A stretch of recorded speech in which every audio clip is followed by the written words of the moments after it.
as the other side of the Okmeam. If you look on this map, here is the fifth region. We have also interesting evidence for the historicity of this list from the region of the Sorek Valley, where we have three inscriptions mentioning the name Hanan, maybe related to Elon Bet Hanan in this region.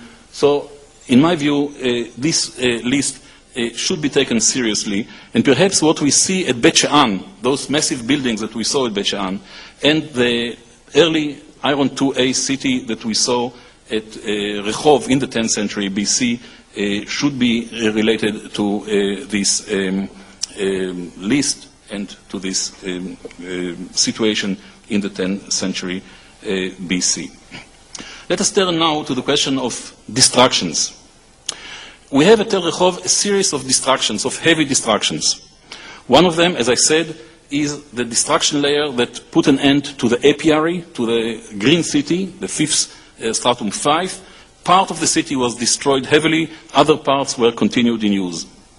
Then the Blue City, level 4, was heavily destroyed, as I said, at the end of towards the middle of the 9th century, a little bit, somewhat later than the mid of the 9th century BC, according to the radiocarbon dates, not later than 840 BC.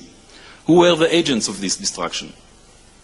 One possibility, which we should take into account, is Shoshenk. Shoshenk mentions in his list in Karnak, he mentions both Rehov and Bet She'an, and the term Ha'emek, the valley. Now, the radiocarbon dates, Tel Rehov yielded the most, I would say the best series of radiocarbon dates, more than 62 radiocarbon dates from well-stratified contexts, and you can see here this development from the 12th century all the way to the 9th century. The dates from stratum 5, published in this book, The Bible and Radiocarbon Dating 2005, with a picture of Shoshenk on the cover, is, as you can see here, this red line marks the 900 year, the green line 1000, and the yellow 800, and you can see that all the dates from stratum 5 are at the end of the last quarter of the 10th century BC, which could fit very well a conquest of this place by Shoshenk. Most of these samples were taken right from this destruction layer where the apiaries were located. But of course, we cannot be sure, because radiocarbon dates has quite a range. It could be a little bit later, it could be a little bit earlier, and there is a debate among scholars whether Shoshenk indeed destroyed cities in this country or just passed through the country and didn't really destroy city after city as we usually think. Anyway, in 2003, in our publication in Science, we suggested that Shoshenk is the agent of this particular destruction. I still think that this is a possibility, though I cannot be sure. The final destruction of the city, that of stratum 4, as we can see here, was dramatic.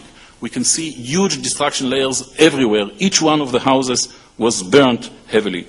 As I said, the date, the radiocarbon date, is no later than 840, and it's very much possible to relate this destruction to one of the events that occurred after the end of the Omrite dynasty, either during the time of Yehoram, son of Ahab, or during the beginning, the early years of Jehu, the founder of the new dynasty. It could be Hazael, though we don't have a very nice biblical verse like Aaron Meir has forgot, mentioning that Hazael destroyed Rehov. In fact, Rehov is not mentioned in the Bible at all. But this is a possibility that should be taken into account, and so we published it. But we have to take into consideration also other possibilities. For example, Shalmaneser III, who perhaps passed through this region, if the identification of Mount Carmel in his inscription is correct. It could be also the events that were related to Jehu's revolt and coup around 840 BC. I still believe that the Aramean address for this destruction is the most probable one. If we have 5 minutes more, will you give me 5 minutes? I'll show you few maybe highlights from the later period. After, I skip Bet She'an, this is a destruction, the 8th century destruction by Tiglat-Pileser III of Bet She'an, which was very clear. But I return to Rehov. At Rehov, the destruction of the city, of the 9th century city, was severe. But during the 8th century BC, we can see a revival of the upper city alone. Only this part of the mound was rebuilt, and now it was surrounded. You can see all these areas were abandoned. All this lower city was abandoned. But the upper city was now surrounded by a massive, thick, 9 meters wide mud brick city wall, which now defended the city and probably was intended to protect the city against the new aim, the battering rams and the siege machines of the Assyrian armies. This is the 8th century, and indeed the city was destroyed heavily. We can see heavy destruction with skeletons, just as Aaron showed us at Tel Tzafit from the 9th century. Here we have it in the 8th century, skeletons of people that were slaughtered in their houses and left as they are to be buried under the collapsed walls and so on, never to be buried. The material culture is typical to the 8th century, iron 2B, there is no debate about that. What happened after the destruction? The city was abandoned, but we have evidence for some Assyrian activity on the site in the form of burials that we found in various excavation areas. We have them in 3 areas now, area A and area B. In these 2 areas, area B and area A, we have about 5 Assyrian burials, all accompanied by Assyrian pottery. You can see these typical Assyrian-shaped bottles. One of these graves, this burial, 8200, is of particular interest. We found it near the city wall, south of the city wall. On top of the city walls, there was the ruined city walls. There was some evidence for squatters, for some activity. And this burial of a male was accompanied by a unique group of finds. First, there was a large iron sword, one of the few large iron swords, 75 centimeters long, that was found in this country. We found his dagger. We found his fibula. We found his personal bowl or cup made of bronze, all in Assyrian shape. This bottle and this bowl are typical Assyrian. But he also had some precious materials like many beads and cosmetic bottles brought from Phoenicia and Cyprus. The most interesting point in this burial was this vessel. This is a jug that all of us know very well, those who dig at Judah.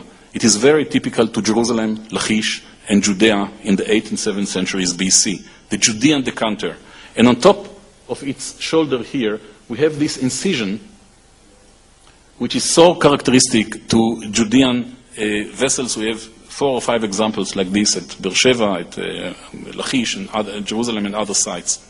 So here we have an Assyrian soldier, perhaps, that was buried, according to the physical anthropologist Professor Hershkovitz. His skull is not local. It's a kind of Armenoid skull, a guy that came somewhere from the Caucasus, perhaps.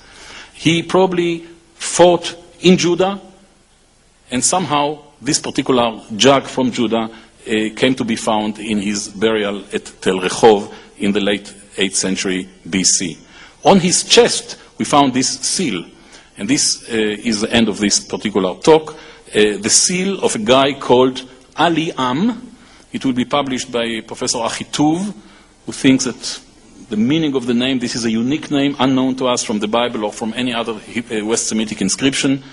Maybe he thinks the child of his mother, something of this sort, with the winged sun disk. Was it the name of the owner, of the man who was buried here? Or was this seal also a kind of something that was looted and brought by him from Judah or from somewhere else in Israel? This is a question that is left for you to discuss. Thank you.